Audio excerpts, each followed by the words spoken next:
Here in this video we will showcase the 10 most iconic starships of the Transformers, and these here will only include those that are primarily ships, at least for the most time, aside from one or two exceptions which cannot be ignored.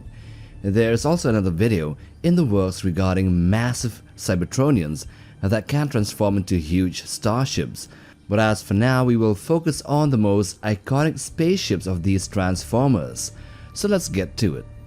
The first one is the Axalon. So this was the famous exploration starship of the Maximals, and although it was only designed for peaceful missions, it became one of the most important ships in Transformers history. Its job was to explore distant worlds, carry stasis pods filled with protoforms, and help future Maximals study new planets by adopting the forms of local animals. In the Beast Wars cartoon, the Axalon was suddenly ordered to chase Megatron and his Predacons after they stole the Golden Disc and escape aboard the Dark Side. Because it was the only nearby ship with a transwarp drive, it followed them through transwarp, but the lighter exploration vessel was no match for the heavily armed Predacon warship when they encountered, and so it was destroyed.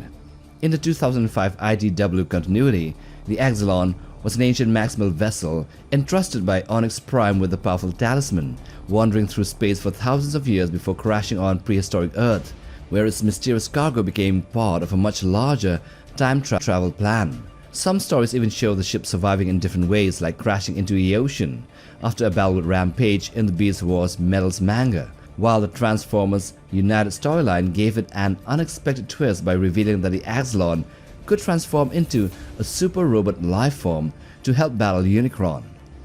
The second ship here is the Exodus. So this was the legendary starship that carried the Minicons away from Cybertron in Transformers Armada, and although it was built as a simple transport vessel, it changed the course of Cybertronian history forever. After the Autobots and the Decepticons agreed that using Minicons as weapons had made their war far too dangerous, they placed the Minicons aboard the Exodus and launched it into deep space so they could live free from the conflict. Before the ship could escape though, the Decepticons attacked in an attempt to capture every Minicon at once, while the Autobots fought desperately to protect the transport. Badly damaged, the Exodus managed to enter a warp gate, but its engines and navigation systems failed, leaving it drifting through space until it crashed into Earth's moon and broke apart. One section remained on the moon while the other slammed into Earth, scattering Minicon escape panels across the planet, and unknowingly setting the stage for the events of Transformers Armada. In the cartoon, the wreck became both an Autobot headquarters on Earth and a Decepticon base on the moon, complete with a warp gate, medical facilities, and Minicon tracking systems. The third ship here is the Ark. So the Ark is the most famous Autobot starship in the franchise.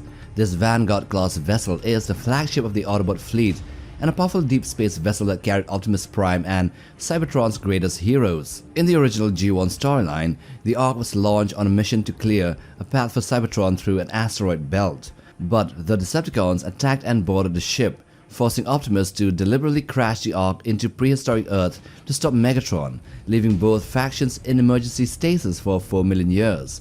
The Ark then became the Autobots' headquarters for much of the Great War on Earth.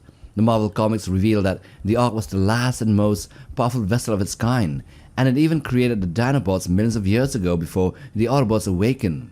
Beast Wars showed the Crash Ark as a sacred historical site that Megatron later attempted to alter in order to rewrite history itself. In the 2005 IDW comics, the original Ark was Nova Prime's massive exploration and expansion warship, beginning a long line of legendary vessels that shared its name.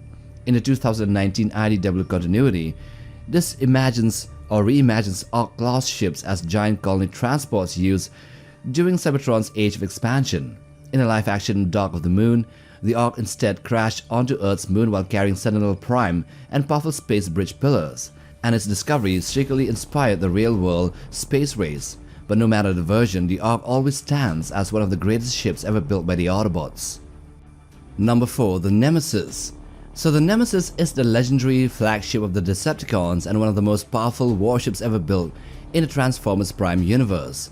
It served as Megatron's flying fortress, a mobile headquarters as well and a command center, and it is capable of traveling across Earth, through space, and into Cybertron in orbit while carrying an army of Decepticons and devastating weapons. It was equipped with massive cannons, powerful shields, advanced laboratories, and cloaking systems.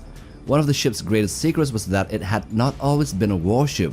Long before the Great War, it began as the Triptychon Station, a research facility that studied the dangerous substance known as Dark Energon. When Megatron revived the ship with Dark Energon after it crashed, its true identity awakened, revealing that the Nemesis was actually the vehicle mode of the mighty titan called Triptychon, who briefly took control then of the entire vessel and then even turned it against Megatron himself. Later in the war, the Nemesis destroyed the Autobots' base and served as the launch platform for Megatron's plan to cyberform Earth, and thus became the site for the final battles between the Autobots and the Decepticons. Across other Transformers stories, the Nemesis has appeared in many different forms, sometimes as the Decepticons' flagship in Generation 1, sometimes as a powerful warship in the War for Cybertron games, and even as a living titan in the Transformers Prime continuity. The fifth ship here is Darkseid. So the Darkseid was a Predacon warship commanded by Megatron in Beast Wars, and although it was never meant to be his headquarters, it became the center for the Predacons' campaign on prehistoric Earth. After stealing the Golden Disc long ago, Megatron and his followers hijacked the Darkseid and fled Cybertron, with a maximal exploration ship, Axalon, chasing them through Transwarp. The Darkseid was much more heavily armed than the Axalon, and Megatron easily gained the upper hand during the battle. However, Optimus Primal managed to land several accurate plasma cannon shots that crippled the ship, sending both of the ship's Axalon and the Darkseid crashing onto a mysterious planet below. The wrecked Darkseid landed in a volcanic region surrounded by rivers of lava and became the Predacons' heavily fortified base of operations for most of the Beast Wars story. The ship witnessed many of the series' biggest battles as the Maximals repeatedly infiltrated it for rescue missions, espionage, sabotage, and direct assaults. Even after being strengthened with a stolen Sentinel defense system, the aging vessel suffered increasing damage from constant attacks, with also internal betrayals, quantum surges, and battles against both Maximals and the Vogue. Its long service, though, finally ended when the powerful Vogue emissary called Tigerhawk destroyed the Darkseid once and for all. Then next we also have the World Sweeper. This D-Class World Sweeper, better known as the Symbol Ship, is one of the most iconic Decepticon starships in Transformers because its entire silhouette is shaped like the famous Decepticon insignia. Few ships announced the arrival of the Decepticons more dramatically, as these massive warships were designed to project fear, power, and absolute dominance while hovering over conquered worlds, all the while looking like the insignia of the Decepticons. In the 2005 IDW continuity, the World Sweepers became the backbone of the Decepticon Empire during the height of the Great War, with at least one station above nearly every planet during the Decepticon control. Although they were never the fastest vessels in space, they possessed overwhelming firepower that was said to be capable of destroying entire worlds, while also carrying large armies. One of the most famous fleets, known as the Phantom Fleet, mysteriously vanished into the Dark Nebula before reappearing years later under the command of the Grand Architect, who used the ships for dangerous experiments and secret operations across the galaxy. Throughout the comics, World Sweepers serve as floating fortresses, as prison ships, invasion platforms, and mobile laboratories, becoming the setting for major events involving Grimlock, the Scavengers, the Decepticon Justice Division, and even Scorponok's forces. The seventh ship here is the Revenge. This is one of the most recognizable Decepticon warship from the original Transformers cartoon because it was the personal flagship of Galvatron, a vessel granted to him by Unicron after he was reborn into his more powerful form. Emerging directly from Unicron's colossal body, the Revenge immediately became the command ship of the new Decepticon leader, carrying Galvatron back to Cybertron where he overthrew Starscream and took control of the Decepticons. This ship was built purely for war. The Revenge was armed with heavy laser cannons, torpedoes, and powerful Moleculon missiles, and it quickly earned a reputation for hunting down and destroying Autobot spacecrafts. During the events of Transformers the movie, it pursued the fleeing Autobots after the Battle of Autobot City, shooting down Ultra Magnus' shuttle and forcing Coop's shuttle to crash onto a hostile world of Quintessa. When Galvatron later challenged Unicron using the Matrix of Leadership, the Chaos Bringer turned on his own servant and crushed the Revenge during the battle over Cybertron. And despite its apparent destruction, the ship returned in the television series, where it blasted Rodimus Prime's shuttle, transported Galvatron on several major missions, and served as the Decepticons' mothership during the events of the Rebirth. Next here is the Knight's Temenos. The Knight's Temenos is one of the most visually striking starships in the live-action continuity because it began as the ancient exploration vessel of the legendary Cybertron Knights of Earcon before becoming the feared mobile prison and flagship of the bounty hunter called Lockdown. Thousands of years ago, the ship was built to travel the stars while carrying the mysterious knights on their journeys. By the time of Age of Extinction, however, Lockdown had transformed it into a heavily armed fortress, a prison ship, and also a hunting vessel filled with holding cells for captured Transformers and other aliens. Its most terrifying feature was a gigantic magnetic generator at its center, which was powerful enough to pull in almost anything made out of metal, including cars, buildings, barges, and even Cybertronians before crushing and collecting them inside the ship. The Knight's Temenos also functioned as a carrier, deploying smaller gunships, fighter crafts, and detachable transport vessels that Lockdown used to capture targets across the galaxy. By the time of the last night, the Knight's Temenos had been recovered and refurbished by the Autobot ally called Day Trader, becoming an Autobot vessel instead of a prison ship. It was then used to transport the Autobots and their human allies during the final battle, and later carried Optimus Prime and his team towards Cybertron, which had become locked in Earth's orbit. The ninth ship here is Warworld. The Warworld is one of the most feared Decepticon battlecruisers in Transformers history, a massive spherical fortress built through conquest, theft, and the forced collection of technology from across the galaxy. It was created by the legendary Decepticon warlord called Bludgeon. The Warworld was designed as a mobile weapons platform capable of crushing any civilization that stood in its way. Unlike traditional starships, its intimidating round shape was covered completely in weapons, with countless smaller guns spread across its hull and a gigantic primary cannon dominating its front, giving the vessel the appearance of a flying planet killer, much like the Death Star.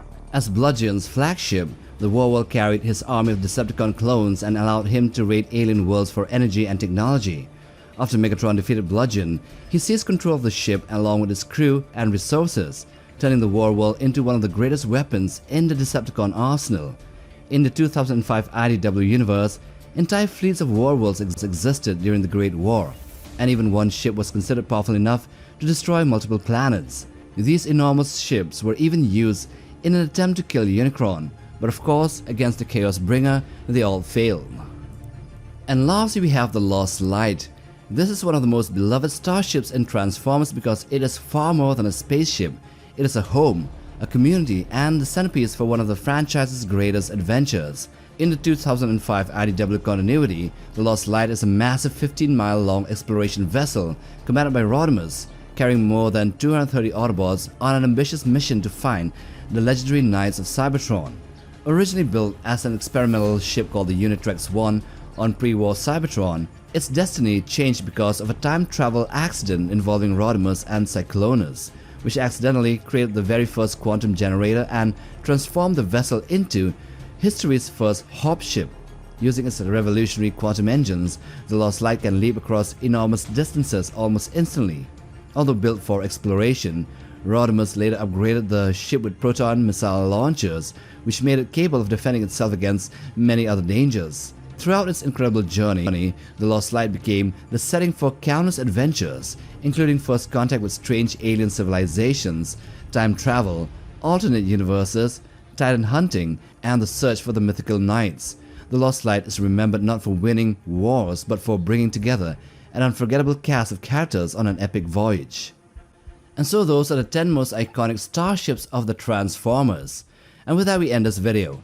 Do hit the like button for support and also click that bell button for regular updates on new video uploads. Also subscribe to be a part of Legion Notbug. And so till the next time, take care, boys.